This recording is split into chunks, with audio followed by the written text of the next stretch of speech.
इससे साफ पता चलता है कि उत्तर प्रदेश में किस तरीके से जंगल राज चल रहा है और एक विचारधारा के लोग जो है किस तरीके से उनको खुली आज़ादी दे दी गई है कि किसी भी लोगों के साथ वो मारपीट करें, उनके साथ मिसबिहेव करें, बदतमीजी करें। और ये उसी का उदाहरण है कि आप देखिए इतने एक वीवीआईपी पर्सन को इतने पॉपुलर व्यक्ति के साथ आकर पीछे से उसको कायराना हमला किया गया। पूरी जो आरएसएस की विचारधारा है, जो फैक्ट्री है इनकी, एक हिंदूवाद जो चला रखा पूरे देश में कि जो लोग इनकी विचारधारा से सहमत है तो उसको ये अप्रिशिएट करेंगे, जो बाद में उसकी जो अच्छे से कुटाई और ठुकाई और पिटाई हुई है, ये भी एक तरीके से मैं कहूँगा कि ये बहुजन समाज के लोगों ने उसके साथ एक अच्छा व्यवहार किया है। और आने वाले समय में कोई भी इस तरीके का व्यक्ति जो हमारे किसी भी लीडर को, किसी भी एक्टिविस्ट को, किसी भी सामाजिक कार्यकर्ता को इस तरीके से अगर आहत करने की कोशिश करेगा तो बहुजन समाज के लोग जो हैं उसकी कुटाई भी करेंगे, पिटाई भी करेंगे, ठुकाई भी करेंगे और सुताई भी करेंगे। और स्वामी प्रसाद मौर्य भी इस तरीके का काम कर रहे हैं। और वो क्या गलत कर रहे हैं? वो जो इनके ग्रंथ में या कहीं और इनके बाबाओं में ढोंगी पाखंडियों ने जो इस तरीके के ढोंग पाखंडवाद चलाए हुए हैं, आडंबरवाद चलाए हैं, जो हमारे समाज के लोगों को कहीं ना कहीं भ्रमित करते हैं, उनसे वो अवेयर करते हैं, तो उससे घबरा कर ये उस तरीके का कायराना हमला कर रहे हैं। मैं तो 500-700 साल, 1000 साल जो आपने लोगों के पीछे झाड़ू बांध दी है, आगे मटका बांध दिया है, लोगों को स्कूल तक जाने नहीं दिया, स्तन पर टैक्स का आपका आप लेते थे, इसके अलावा मंदिरों में प्रवेश नहीं करने देते, कुएं तालाबों से पानी नहीं पीने देते थे और एट्रोसिटी करते थे, बहन बेटी पर अत्याचार, दुराचार, अनाचार करते थे, लोगों को घोड़ी नहीं चढ़ने दिया रहा, पूंछ नहीं लगाने दिया जा रहा, उन पर पेशाब किया जा रहा है। तो ये भी कहीं ना कहीं एक तरीके से आहत करने वाली भावना। दिक्कत उन्हें हो रही है जो संविधान में विश्वास नहीं करते, जो बाबा साहब में विश्वास नहीं करते, जो सामाजिक न्याय में विश्वास नहीं करते, जो गैर बराबरी में विश्वास नहीं करते, जो लोग चाहते हैं कि आज भी वैसी मनु के वैधान की व्यवस्था रहे। कुछ लोग जो है उनका काम करते रहे, वो उस तरीके से उनको अत्याचार दुराचार करते रहे, उनके ऊपर एट्रोसिटीज करते रहे। ये उन्हीं के पेट में दर्द। ना समझे कि ये परमानेंट रहेगा। जिस दिन सत्ता परिवर्तन होगा तो इन सब लोगों से हिसाब किताब किया जाएगा। राम सिंह जी मेरे साथ मौजूद हैं। सर, क्या कहेंगे ये जो हमला हुआ है स्वामी प्रसाद मौर्य के ऊपर, इसको आप कैसे देखते हैं? देखिए, स्वामी प्रसाद मौर्य एक सामाजिक न्याय की लड़ाई को बुलंद करते हैं। बाबा साहब अम्बेडकर के सच्चे अनुयायी हैं और वहाँ के बड़े सम्माननीय व्यक्ति हैं, मंत्री रहे हैं। और इससे साफ पता चलता है कि उत्तर प्रदेश में किस तरीके से जंगल राज चल रहा है और एक विचारधारा के लोग जो है किस तरीके से उनको खुली आज़ादी दे दी गई है कि किसी भी लोगों के साथ वो मारपीट करें, उनके साथ मिसबिहेव करें, बदतमीजी करें। और ये उसी का उदाहरण है कि आप देखिए इतने एक वीवीआईपी पर्सन को इतने पॉपुलर व्यक्ति के साथ आकर पीछे से उसको कायराना हमला किया गया। ये एक बहुत दुखदाई बात है और बहुत निंदनीय बात है और सरकार को इस पर संज्ञान लेना चाहिए। और कहीं ना कहीं सिक्योरिटी लैप्स है, उनकी सिक्योरिटी का ध्यान रखना चाहिए सरकार को, क्योंकि सरकार की जिम्मेवारी है वो प्रत्येक नागरिक को भरपूर सुरक्षा दे। और विशेष रूप से जो इस तरीके के सामाजिक कार्यकर्ता है, राजनेता है, उनके लिए तो विशेष एक तरीके से सिक्योरिटी सर्कल होना चाहिए, जो कि उत्तर प्रदेश सरकार की लापरवाही है, कोताही है। क्या भारत में अब नेताओं को बोलने की जो आजादी है वो भी खतरे में? सर, इस हमले से क्या लगता है आपको? 100% ये तो पूरी जो आरएसएस की विचारधारा है, ये जो फैक्ट्री है इनकी, एक हिंदूवाद जो चला रखा पूरे देश में कि जो लोग इनकी विचारधारा से सहमत है तो उसको ये अप्रिशिएट करेंगे, जो लोग भी इनके विचारधारा से असहमति है।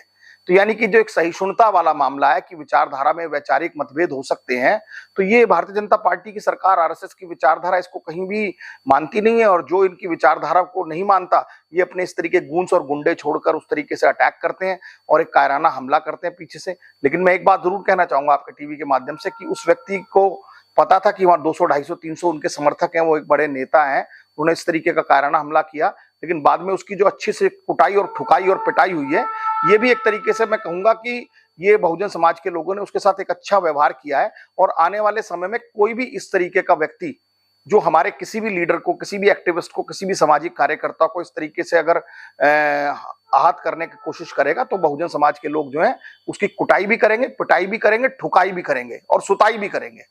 सर, जो लगातार स्वामी प्रसाद मौर्य जी लगातार वो धार्मिक ग्रंथों पर सवाल उठा रहे थे, मनुवाद की वो लगातार उसकी पोल खोल रहे थे, तो क्या यही वजह है कि उनको टारगेट किया गया था? 100% बार बार वो एक तरीके से हमेशा सरकार के खिलाफ, या जो इनका पाखंडवाद है, आडंबरवाद है, जो इनका ढोंगवाद है, या इनका जो अपना एक तरीके का एक ही विचारधारा, एक ही धर्म को ये अपना कहते हैं कि उसको थोपना है, ये कहीं ना कहीं देश के संविधान के खिलाफ है, संविधान की जो सोल है उसके खिलाफ है। संविधान में हम सब लोग धर्मनिरपेक्ष देश में रहते हैं, जिसमें कि सभी समान विचारधारा के लोगों को आजादी है। कोई किसी पंथ को माने, कोई किसी ग्रंथ को माने, कोई किसी धर्म को माने, कोई किसी नया धर्म बना ले, नया पंथ बना ले, इसकी सबकी आजादी हमें देश का संविधान देता है।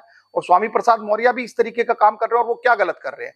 वो जो इनके ग्रंथ में या कहीं और इनके बाबाओं में ढोंगी पाखंडियों ने जो इस तरीके के ढोंग पाखंडवाद चलाए हुए हैं, आडंबरवाद चलाए हैं, जो हमारे समाज के लोगों को कहीं ना कहीं भ्रमित करते हैं, उनसे वो अवेयर करते हैं, तो उससे घबरा कर ये उस तरीके का कायराना हमला कर रहे हैं। मैं तो कहना चाहूंगा कि अगर आपके इस पूरे तथ्य में अगर कुछ सच्चाई है तो आप वाद विवाद कीजिए ना, तर्क वितर्क कीजिए, सामने बैठिए, बातचीत करिए।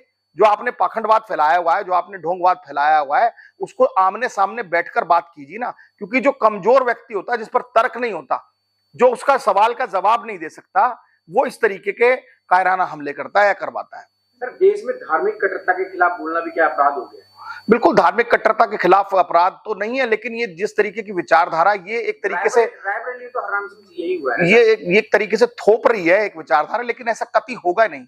इनको बहुत बड़ी गलतफहमी है। जो द्विवेदी, जो वहां जिस लड़के ने अटैक किया है स्वामी प्रसाद मौर्य के ऊपर, द्विवेदी उसका टाइटल है, वो कहता है कि इन्होंने हमारी भावनाओं को आहत किया, इसीलिए हमने इनके ऊपर आक्रमण किया। देखिए, भावनाओं को आहत तो फिर आपने बहुत सारे लोगों की किया है।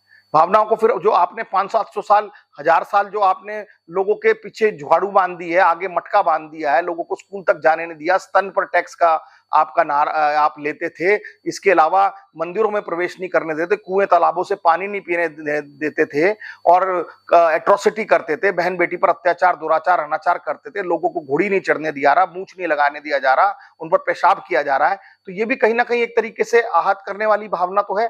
तो जब जो लोग सदियों से इतना अत्याचार कर रहे हैं, वो आज लोग केवल अपने पाखंडवाद के खिलाफ सुनना भी नहीं चाहते, तो ये इस तरीके से एक तरीके से देश में अघोषित इमरजेंसी है, अघोषित आपातकाल है। और ये केवल इसीलिए क्योंकि भारतीय जनता पार्टी की उत्तर प्रदेश में भी सरकार है और देश में भी सरकार है। अगर जिस दिन सरकार बदलेगी तो ऐसे लोगों को चुन चुनकर पकड़ पकड़ कर जेलों में ठोका जाएगा।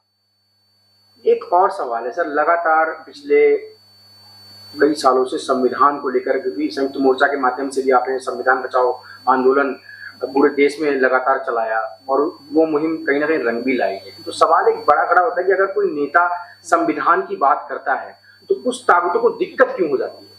देखिए, दिक्कत उन्हें हो रही है जो संविधान में विश्वास नहीं करते, जो बाबा साहब में विश्वास नहीं करते, जो सामाजिक न्याय में विश्वास नहीं करते, जो गैर बराबरी में विश्वास नहीं करते, जो लोग चाहते हैं कि आज भी वैसी मनु के विधान की व्यवस्था रहे।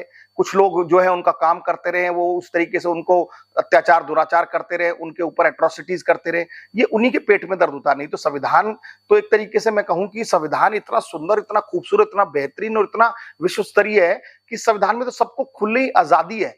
आज कमजोर से कमजोर तबके को, गरीब से गरीब व्यक्ति को, अपंग को, महिला को, सबको समान अधिकार दिया गया है एक वोट का।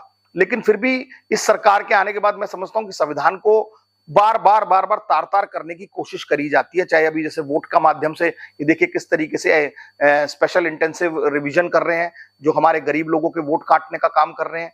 फिर उस तरीके से अभी जिस तरीके से देश में विपक्ष के नेता राहुल गांधी जी ने भी अभी इतनी शानदार प्रेस कॉन्फ्रेंस करी और कैसे एक्सपोज किया इलेक्शन कमीशन को कि एक घर में 80-80 वोट बने हुए हैं, या महाराष्ट्र के चुनाव में लास्ट 1 घंटे में लाखों वोट जो डले हैं। तो इस तरीके से अगर ये एक बाबा साहब ने एक संविधान के माध्यम से एक मत का अधिकार देता जिससे आप मत का प्रयोग कर सरकार बना सकते थे और बदल सकते थे, तो ये उसको भी कहीं ना कहीं धत्ता करने का काम कर रहे हैं। और इसमें चुनाव आयोग जो है वो मुख्य भूमिका निभा रहा है। इसलिए चुनाव आयोग को भी पूरा देश इस वक्त देख रहा है।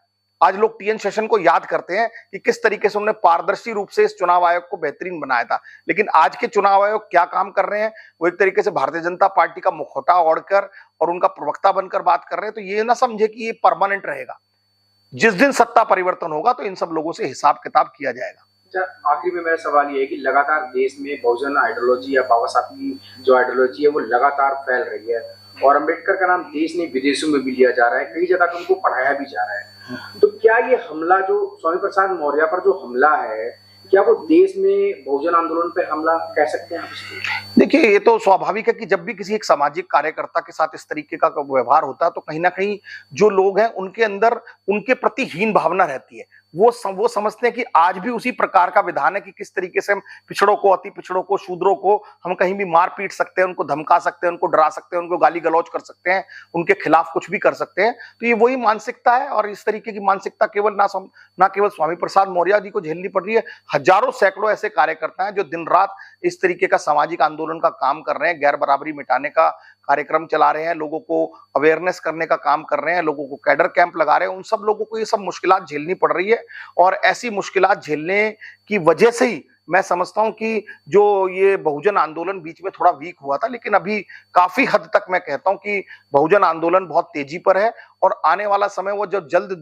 दूर नहीं है, जिस दिन जातिगत जनगणना हो जाएगी और पूरे देश को एक बात पता लग जाएगी कि जिसकी जितनी संख्या भारी उसकी उतनी हिस्सेदारी, और वो हिस्सेदारी ना केवल जुडिशरी में होगी, वो केवल हिस्सेदारी ना केवल ब्यूरोक्रेसी में होगी, वो हिस्सेदारी ना केवल मीडिया में होगी, वो हिस्सेदारी इस देश की संसद में भी होगी, इस देश की विधानसभा में भी होगी, इस देश के तमाम एरियाज में होगी। और मुझे लगता है वो दिन बहुत जल्द पास आने वाला है जिस वक्त लोग अवेयर हैं।